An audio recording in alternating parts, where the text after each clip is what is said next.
Morning Show. We're coming to you this morning on Channel 9, on WJOP-LP Newburyport at FM 96.3, and also on Newburyport Community Media's YouTube channel at ncmhub.org. I'm your host, Mary Jacobsen, and I'm just delighted to welcome back Howard Ashford.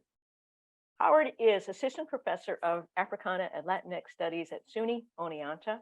He visited the show last year to discuss the issue of reparations for slavery and gave an extremely thoughtful and informative review of the history and the issues involved.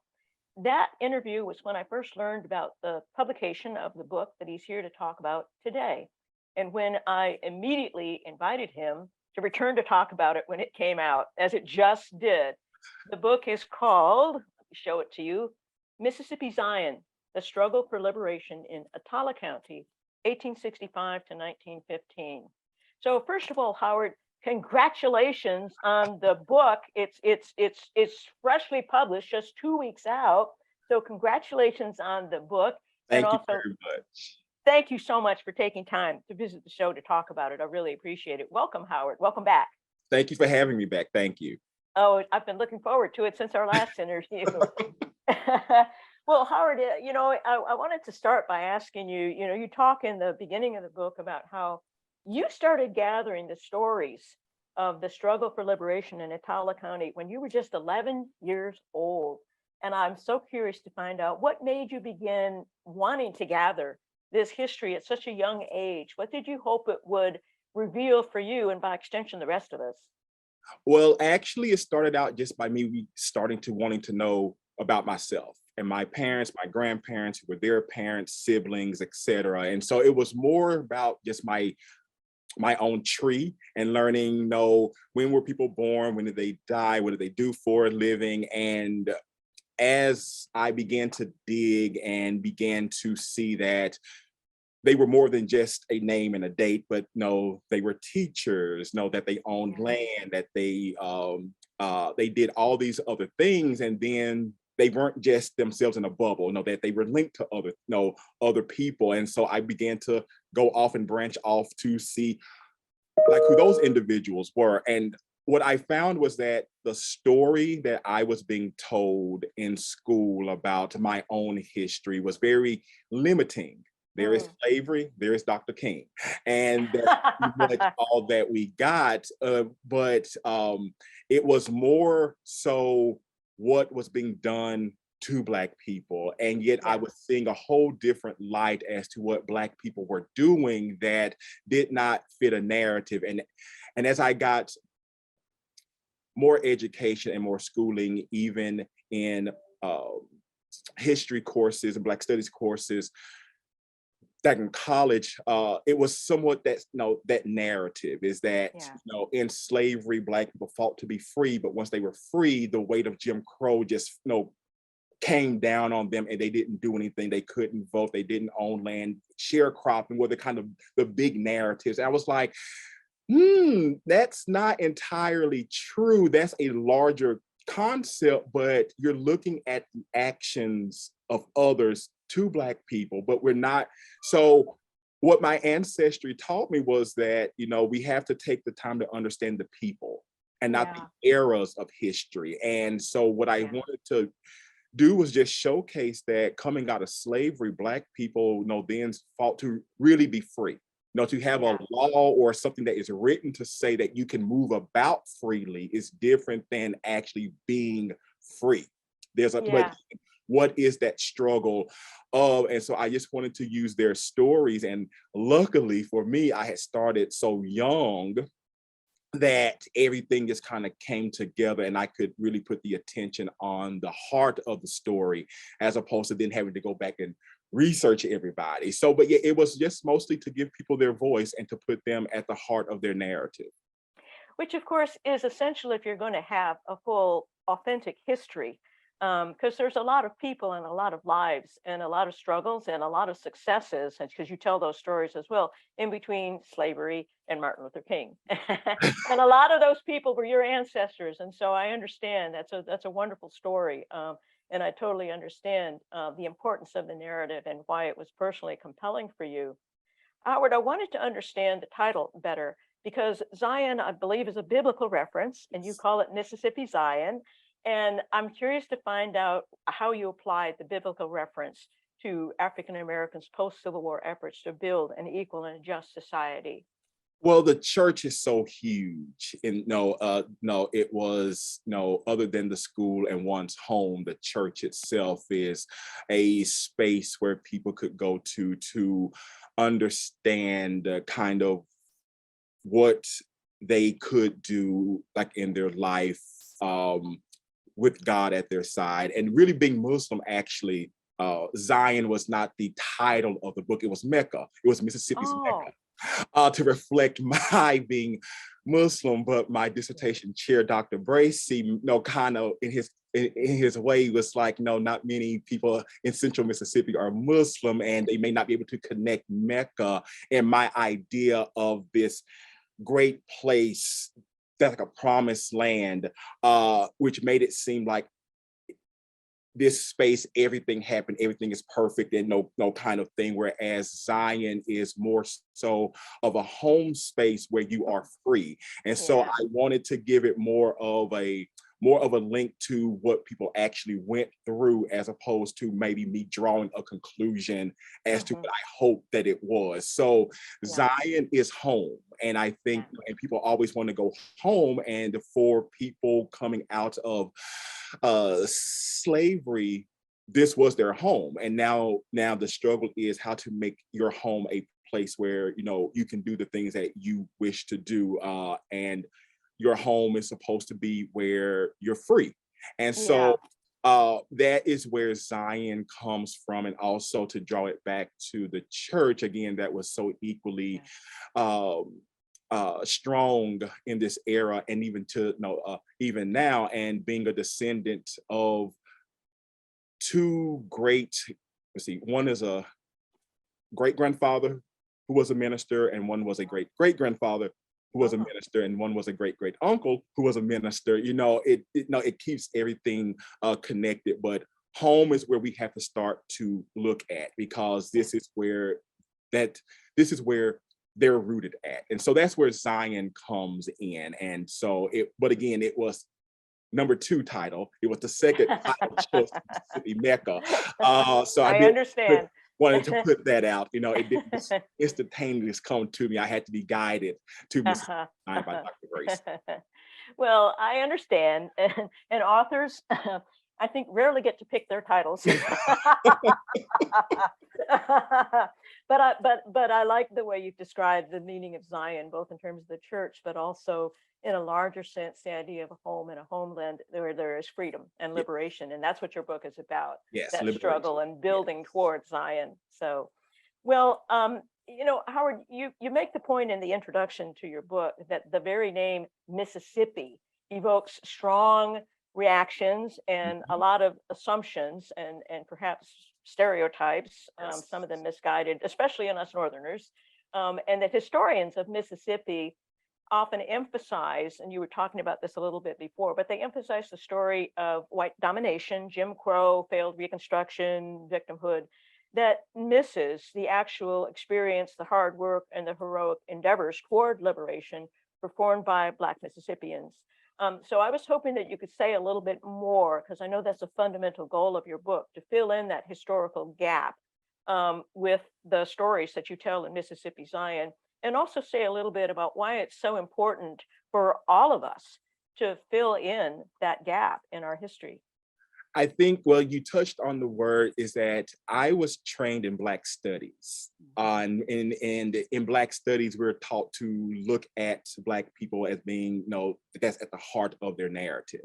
Whereas history, where you're examining Black people within a larger context, you're not necessarily looking at land records, records that center the Black experience, education records, who could vote, etc.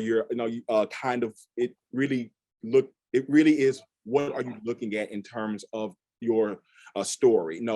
Uh, like, what are your archives? And I believe that the archives as it pertains to Black people have just not been explored in the deep way that I like to think that I have explored them. And so in my introduction, no, again, I'm trying to be critical and yet no to give due to kind of change over time. And as but the state of Mississippi, which has earned its reputation through its own actions, however, though those are not the actions of necessarily Black people, and they're now Black people kind of get caught in that. And when I tell people this is where I was not born, but no, I lived in my really that's my whole life ever since age 3, it's almost like, oh, or no, too bad. Oh, that's so sad. Oh, it must be such, being in the North in New York, it must be such a culture shock, or being at UMass is such a culture shock. I was like, rural is rural, kind of, thing. But the assumption that, oh, I must know that I'm scared to go to Mississippi, I may be lynched. Those kinds of continuing assumptions completely overlook the Black experience to the degree that the story of Black people becomes just one note and flattened. And I believe that, again, historians mostly are looking at larger scale pictures. No, this is reconstruction, and looking or maybe not seeing the other side of it as to what is making things happen on the ground as opposed to the top down, or who holds notions of control, power. So what I attempt to address in these gaps is to flip the narrative, and through a lens of Black studies, which is not to ask what to do with Black people, which is kind of the overarching question in history, but what did Black people want to do with themselves? And the only way to answer that question is to look at the story of Black people, which I would hope that many historians would start to do, but feel comfortable in letting Black people be the center of their own story or their own narrative, and not feel that you cannot tell that story without pushing a white entity near the center or completely in the center.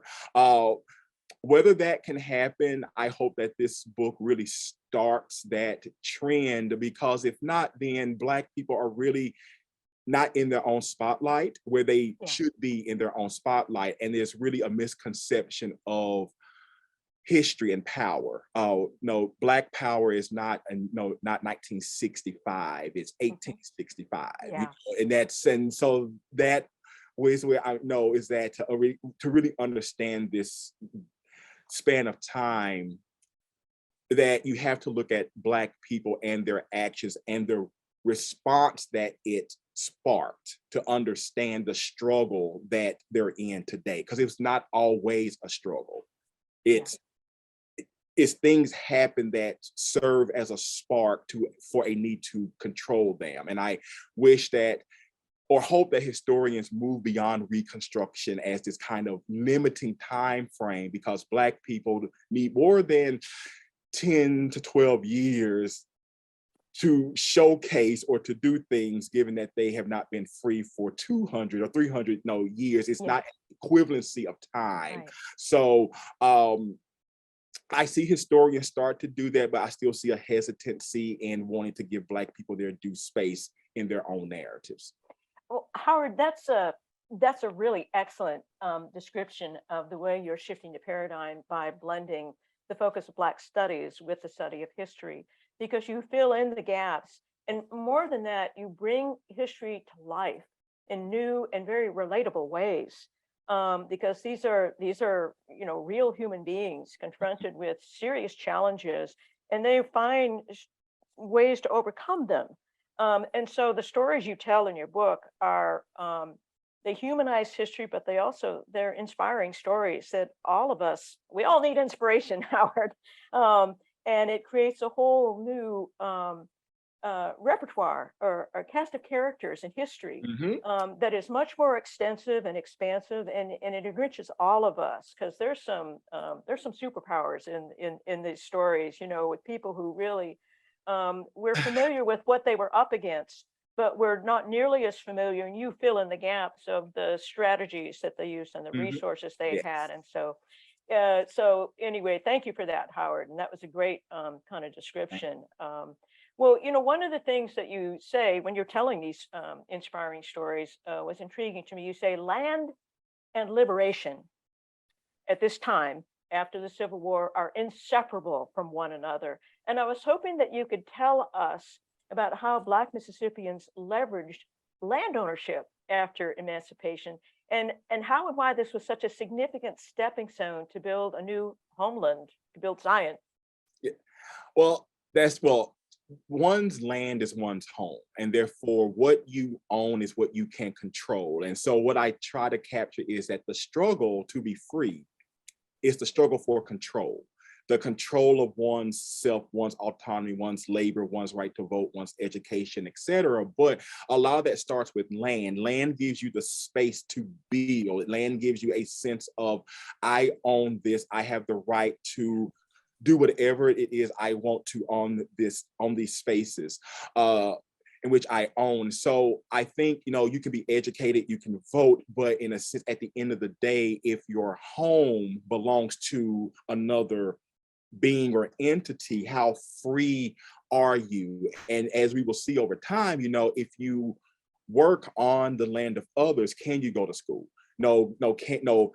Do you have enough means and money to buy land, or to where then you can vote because of the poll taxes, et cetera, that come? So as the book builds, and by the time you get to the chapter that looks mostly at uh, who can and cannot vote, a lot of that stems from land ownership. Yeah. And therefore, what I try to tackle is that, yes, Black people own land, and historians have discussed how that Black people have, that they bought land. I think the way that I do it is that it's not 1 acre, it's not 2 acres, it's not rough land and rocky land. This is 200 acres at a time, 100 acres, 60 acres, and they're paying with it in cash. They're not paying, say, well, for 100 acres, I will work for you for X amount. No, they are earning the money to buy the land. And I think it's important to know is that we know that history talks about, oh, well, white people wouldn't sell Black people land. Black people did not need an entire group to sell them land. They needed one person. And coming out of the Civil War, no one can be picky about funds. And so who best understands a capital than Black people who were once a slave, which is basically money and capital. And therefore understanding, and that's, as I say, they understand the game more than anyone, I believe, in history, because I think today we look back on what is slavery and what happens after slavery, but these are the people who were slaves, and they understand what it takes. And owning land, they saw, gave those who could own them that space to do what it is that they wanted to do. So therefore they translated that after slavery is that, I have to own land in addition to being educated, which is part of that too, but that's your home. Zion is the land that you own. And so I try to make it that not all Black people are moving together. This isn't a movement per se. It's individuals acting in their own accord. When you look at it together, you can call it a land movement. But that's why I give charts and numbers in there to showcase, just how much money was spent to buy a lot of acres of land so that they wouldn't have to be anyone's slave on their land. So that's why that's why they go hand in hand. Well, Howard, to me, that was one of the really illuminating aspects of your book, is the role of Black capitalism from early on. And as you say, people who had been enslaved by people who acquired power through land ownership and the wealth that came with it, because this was an agricultural economy at the time, so land meant money, because crops meant money. And so the part of post-Civil War history, I think most of us are familiar with, is the tyranny of sharecropping after emancipation. So this is a whole new world that opened up. So I thank you for that. It really opened my eyes. And and I want to return to Black capitalism in a moment because that's significant. But I also wanted to ask you a little bit about education. because that's also pivotal too in the stories you tell, and it's pivotal in building Zion. At one point, you quote Booker T. Washington saying, "Pull yourself up by your own bootstraps." And Howard, could you talk about the role that Black Mississippians saw education playing in creating an equal and just society? But that quote is always which is a lightning rod. But in context to history, Black people in this time period had witnessed being enslaved by a government for centuries. And it takes a war really to preserve the Union, not more so to make Black people free, to liberate Black people, or to make them free. Therefore, in a sense, that's in the way that I see it, is why rely on that same system to somehow give you something when it had not given you anything before. And what slaves understood coming out of that era was, if you cannot understand what is happening, if you cannot read or write, you will always be a slave, even though legally you're not enslaved anymore. But he, she, or they who can control your mind controls you. Yeah. And therefore, which I think is a movement, as it's been discussed in history books, is that with education is a movement. People move to be educated, and that has so many different layers and meaning. It doesn't mean getting a college degree, but learning to read the Bible at least, because that was the source in which many people began to understand the concepts of what is white, what is Black, what is slave, what is power, and know who you know, what you can do and not do that is ordained by God. So, many people just wanted to learn, what is in the Bible. I want to know myself what was being told to me. And so education opens up the mind. That's why it was restricted for a lot of slaves, because it held, that was the key to be free, is to understand how to control one's own mind. So the number of schools that are like in this county alone, whether they're white schools or Black schools or mixed race schools, the number of Black teachers, and really the emphasis on Black teachers teaching their own people, I want my children to know X, Y, and Z, and that a Black teacher will give them this in a way that a white teacher may not or may not want to give them that. And that's why you see, at least in the 1880s, at least, although there are more Black people in Mississippi, but Black students or Black children are going to school more often than white children are, which prompts a need to change the state system in terms of testing and know who gets paid more and how much money goes to white schools and Black schools, because you can wake up one day, because in a sense, white people at this time period did not view education in the same light. It was more of the elite kind of went to school, whereas Black people had a connection of it being withheld from. So again, understanding there must be something to education if it's being withheld from us as a larger group. But that's not to say that even in slavery that there were those who actually learned how to read, because if you took things to the gin or the market or meals, you have to know how to count so that you don't get cheated or things of that nature. But if you can't think, someone will think on your behalf. And that's what I always tell my students, is that, if you don't know something, someone will be happy to tell you what to think, and then you think what they think. And so Black people just think on their own, and education plays a continuing theme, I believe, all the way through. And that's why I think with voting and the attempts to restrict the Black vote through this idea of you have to pass a test, a literacy test, or you have to tell us what this clause means, there was even an understanding that that's not going to work, because Black people have been going to school for all of these years. You're going to have to come with something stronger than that to stop Black people from voting. And I think that that's the chapter that I love the most. 4 is chapter 4 that details voting, because that's such a area where we need to kind of revisit to show what was the impact of schooling and that allowed Black people to stay on the rolls, as opposed to, Black people just lost the vote altogether, because that's not true, because they were educated enough to know what was going on. Yeah. You make such a critical point about the understanding of the type of freedom you get from getting an education is to really, have a free mind to be able to think for Mhm. yourself. And you will never, I guess the way I put it is, you will never have a self.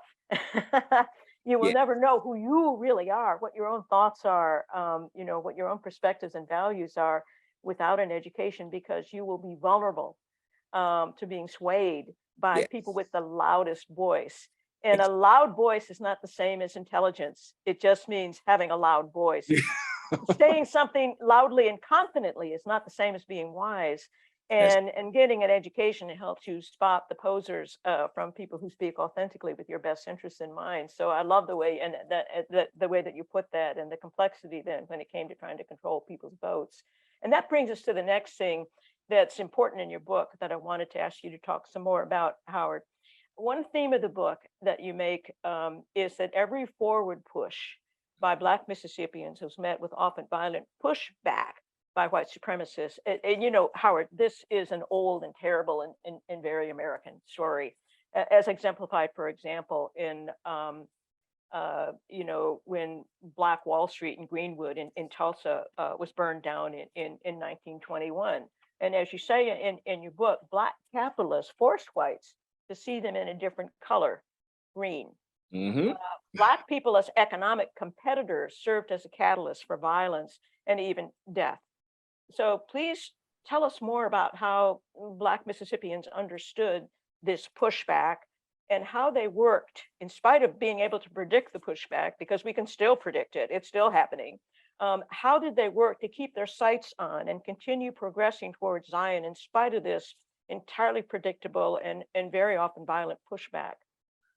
So with that, there are two ways of looking at it. There are stories that are very specific to one individual, and then there's a larger kind of way of looking at things. I believe that by Black people understanding themselves as not someone else's construction, but just as a human entity in itself, that being being somebody who was owned, who was worth money, that really that understanding that this notion of race, we can't say that that was central to their identity as opposed to having the economic means to compete in a Yeah. society where, again, green is the color that is as important as Black and white. And at Yeah. the heart of race itself is class.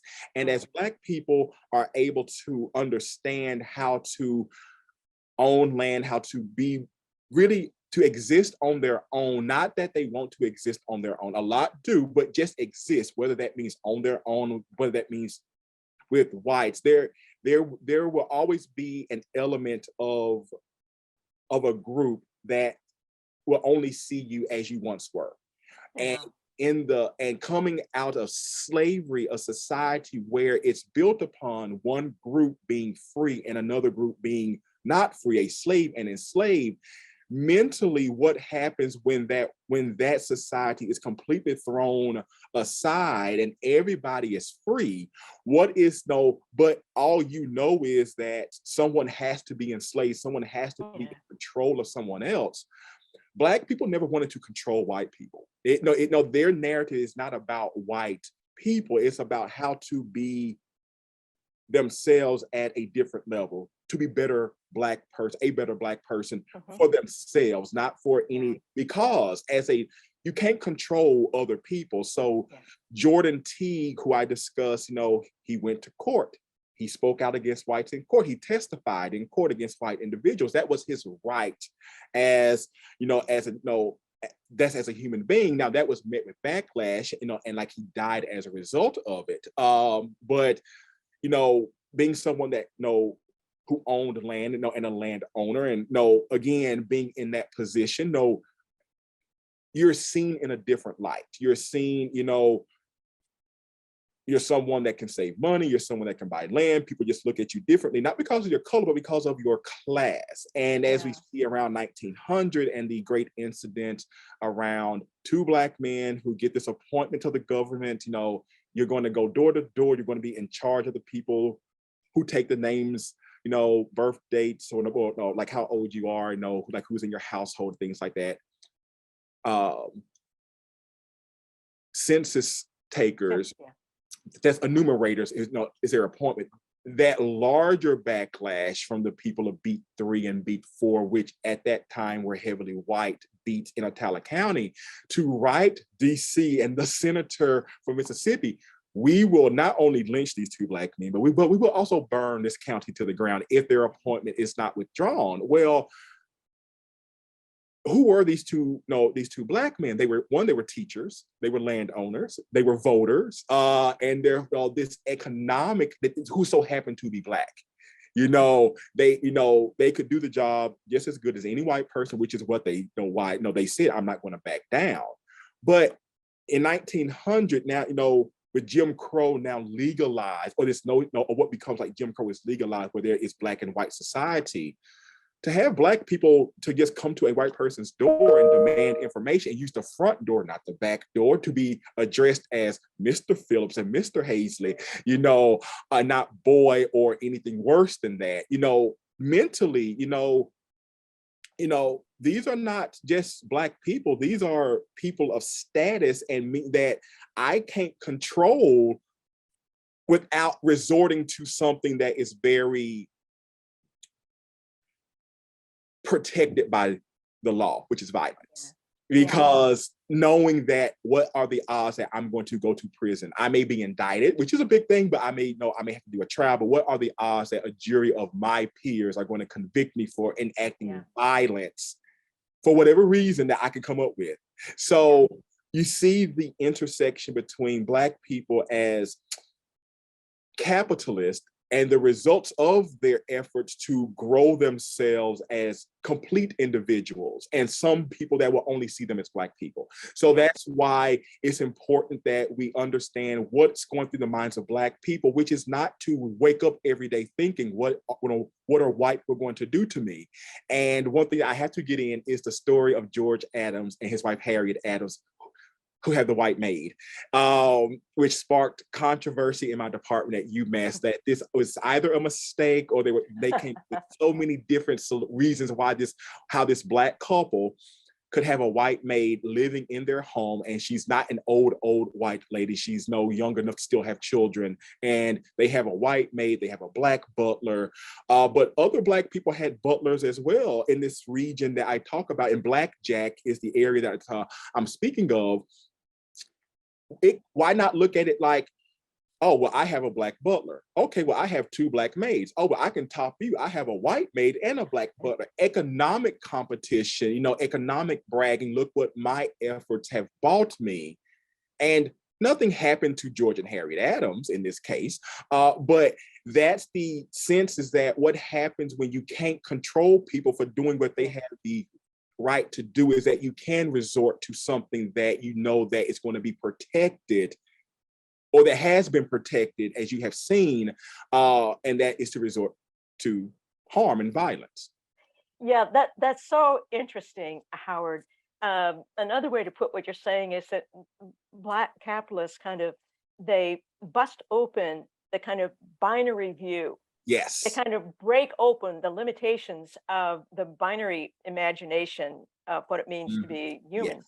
And that leads me to another very profound idea that you include in your book that I wanted you to talk more about, because I've never seen anything put it quite the same way that you do.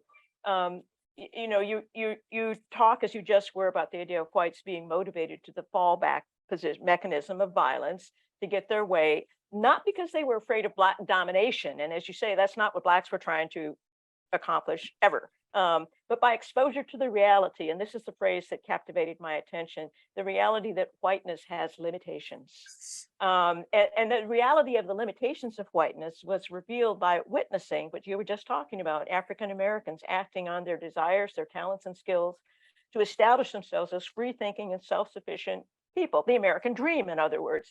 The struggle for liberation itself by Black people exposed white people to having to witness the limitations of whiteness.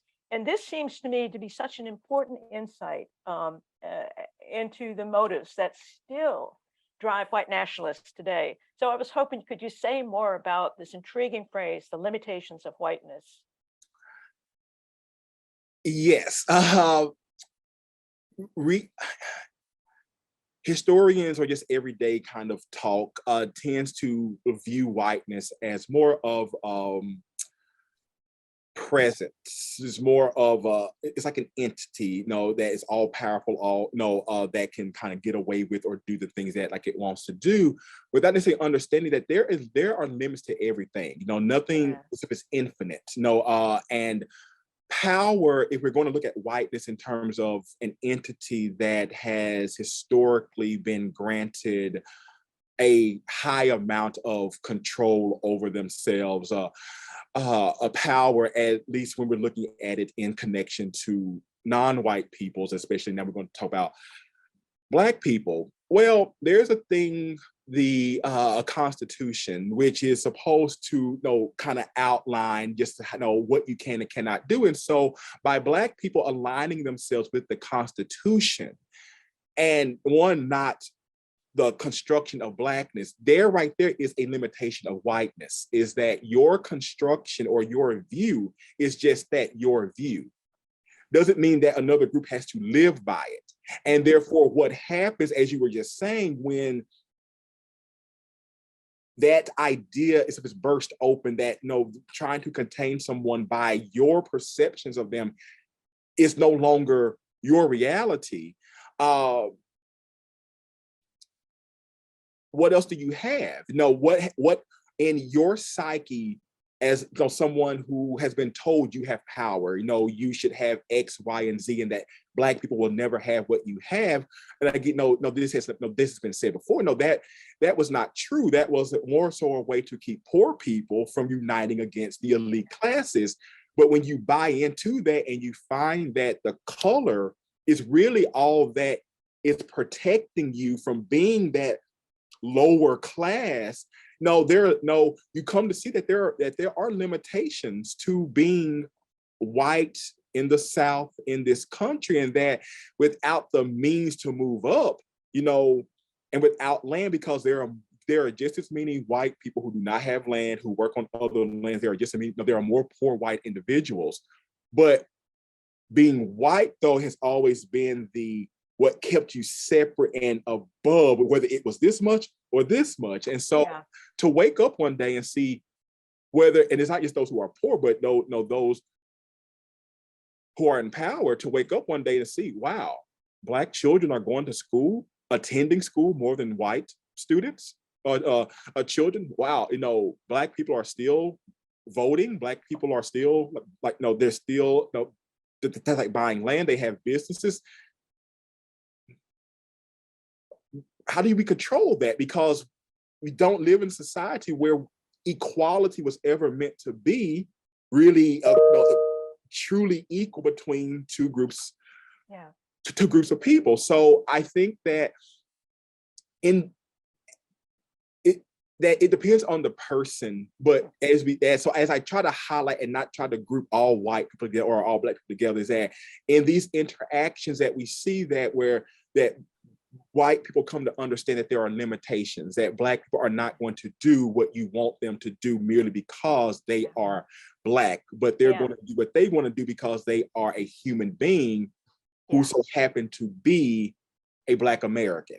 And so that's the limitations of whiteness, is that Black people don't have to abide by your perceptions of their group, and therefore white supremacy in a way that is diffusing, because Black people no longer see you as a supreme figure that you may see yourself as. And that's the limitation, which comes down to controlling your own mindset. Right, yeah. Yeah, I find the phrase just very evocative. To me, it has a metaphysical aspect to it as well, because whiteness is just a concept. It's not a real thing. Scientifically, race isn't a real thing. And I've just personally always been mystified by the allure of white nationalists, for example, basing their sense of self on something as literally skin deep as the color of your skin. It makes no sense to me. And it makes me think about, that's a really vulnerable way to live in the world, because it isn't a real thing. It's like air. It's like something that doesn't really exist. And so what I love about the phrase "the limitations of whiteness" is it's like white people encountering reality. you know, the reality, you know, hits them in the side of the head, and then they're encountered with the shallowness of what they've been depending upon to make their lives feel meaningful. And no, you know, pull yourself up by your own. We talked about using bootstraps instead of Yes, bootstraps. yes, Pull yourself up by your own bootstraps.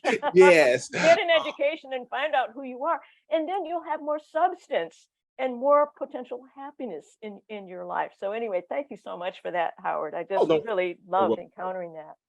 Well, you know, Howard, you know, as we come to the end of our interview, I wanted to ask you about, in a lot of ways, the struggle for liberation in Attala County. It's one county in one state in the big United States, but it's a microcosm. mhm.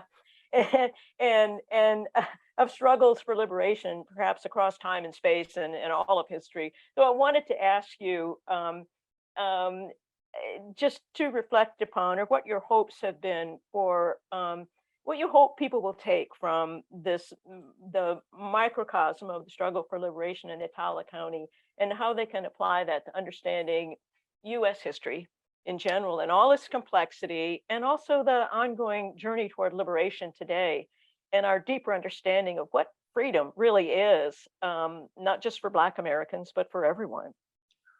Wow, that's a good question. And you're right. Attala County is one county and one state as no, that's part of a union. But as I also say, how many Attala counties are really out there?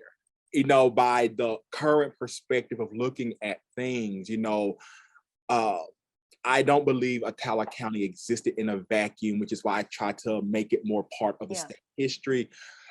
But I hope what people take from it is that how you educate yourself, you know, is not relying on a very standardized way of looking at history, but to demand that different groups and different peoples be not only included, but centered uh, within that story uh, narrative, because it gives you a different perspective to understand what is happening today. And this may be less reliance upon looking at yourself as a, you know, like an object, but yet the subject, you know, to be the subject and to really showcase your narratives and to discuss your narratives and to interpret your narratives in a way that provide nuance and complexity to an otherwise typical story. Because I believe that if you are told, or if you are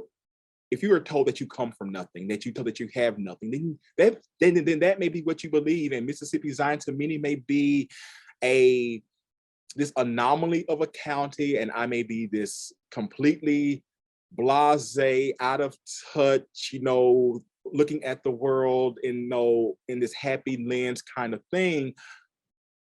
But I do believe that that is a product of how people like have been educated and taught. You know, even the worst things that are happening today to Black people or to any group, you know, go back and understand, you know, what likely is behind that is your power that you possess. And that's why Black people have always possessed the power, because groups do not try to oppress or suppress or depress any group that they do not feel is a threat to them. Mm, yeah. So understanding that from a sense of power and not victim, because, you know, you can be victimized, someone can actually do something to you, but to become a victim, though, you know, that's a whole different story. And I understand through my, at least my own ancestry, and which I come from something. I come from voters and landowners and people who created and made and built institutions, and not, you know, and I'm not going to let that go because to fit a typical narrative. And so I just want people to know you have to understand yourself and educate yourself. You know, we read Du Bois and Booker T. Washington. There's Ida B. Wells and Mary Church Terrell. At this point, what are we doing with that, as opposed to giving an interpretation of their work? If I want to read Du Bois, I'll read Du Bois, not someone else's interpretation. I want to read how you take Du Bois's concepts and apply it to, or how have the real people inspired Du Bois? Because these people come before W.E.B. Du Bois and Booker T. Washington and Wells, etc. So liberating the mind, and that's what, you know, this comes from my standpoint as a liberated mind, said, and I will not write a typical narrative that takes away the stories and the journey of these people, and to understand that the movement for freedom today is rooted in the power that they possessed. And to take that power away is such an injustice. Yeah. And so for any group, you could be white and poor whites. No, there's a narrative there. No, there's an element of control there by those who are elite and white. Any kind of thing, to understand your position in society. And I just believe that Black people in this country come from something that slavery was an institution, it was a condition, but by no means who they were. Yeah. Absolutely. Yeah. Well, thank you for that, Howard, so You're much. welcome. Kind of preached, but I had to get that in. No, but it's wise, and very thought provoking. I really appreciate that. And as we, it's just a joy to talk to you, Howard. I just Same love here. talking to you. Keep writing books. And in closing, though, I was hoping that you perhaps would be willing to share the dedication of your book, because I found it very moving. And because I share the gratitude you expressed in it, would you be willing to share that with Yes. our listeners, Howard? The only thing that can make me cry, my parents. Me too. My father, who's still living, and my mother, who's deceased. But without them, there is no Mississippi Zion, because a young kid who's 11 years old, who's far more interested in going to the library and the genealogy room, and then on my birthday, I don't want gifts, I want you to take me out to the countryside to go to the cemeteries, or take me to the archives in Jackson so I can look up dead people. They never questioned that. They never ever, why are you doing this? They may have said it to them, what is going to become of all of this, but they never said it to me in a way that made it seem like there was something wrong with me. And I think that kind of love and support to allow me to be myself, and to be supportive of me being in school from age 18 to 32. I was in college nonstop. It was never, oh, go get a job, you're a career student. It was like they trusted me to get somewhere. And so without them, and I really do understand now the power and the advantage, and really I would even use a blessing of having a mom and a dad in the same household who showed love to all of their children, all of their sons, and pushed them to be themselves. And so like Mississippi Zion is a community effort as well, writing to cousins across the country and locally, although at first they weren't as helpful. And they know that, but it's their story, it's their narrative, and this could be anyone's narrative and story. So I thank the people who I feel were, who helped me not only in the writing, but just really understanding myself. My brothers, I learned things from them, where in their actions, not necessarily like we spoke and had these heart to hearts. There's the librarian, who's Anne Breedlove, who white and Black people can sit down and talk about genealogy and come to understand the nuances of race and class and society, and not get into a battle over who has had it worse, poor whites or Black people, and just the many people who helped me with the photographs in this book, which bring the book to life, are the photographs which took me decades to find. And so I want to acknowledge them and always show that this is not just a me effort. I may have written it, and I may have, but without their contributions, but all of this goes, even with all of that, it all goes back to my dad and my mother, who I love so much. And just to also let people know to be yourself. people will talk and people will question, but at the end of the day, it's your life, and you will look back on it with regret if you do not do what you wish to do just to fit into another idea or box about what others have of you. So my parents never tried to push me towards anything, and they let me be me. And that's why today you have this book, Mississippi Zion, and the next works are coming. Excellent. I'm Thank you. delighted to hear that, Howard. So I'm grateful to your parents too, because they're how we got you, and because we got you, we got Mississippi Zion, and more books to come. Yes. And it's all, it's all an act of love. Love saves us all. Yes. And I it's agree. very, very inspiring. So Howard, thank you. I can't thank you enough. It really is a joy to talk to you. Truth is beauty and beauty is truth. And talking to you is like savoring the truth and finding the beauty in it. Thank you And very much. so, I appreciate it. I appreciate this thank opportunity. you, Howard. You have an open invitation with your next books. Please come on back. And Thank you very so much. much for taking time to be on the show today. I really appreciate it. And y'all have a great one. Thank you. Okay. Thank you, Howard. Bye-bye now. Bye-bye.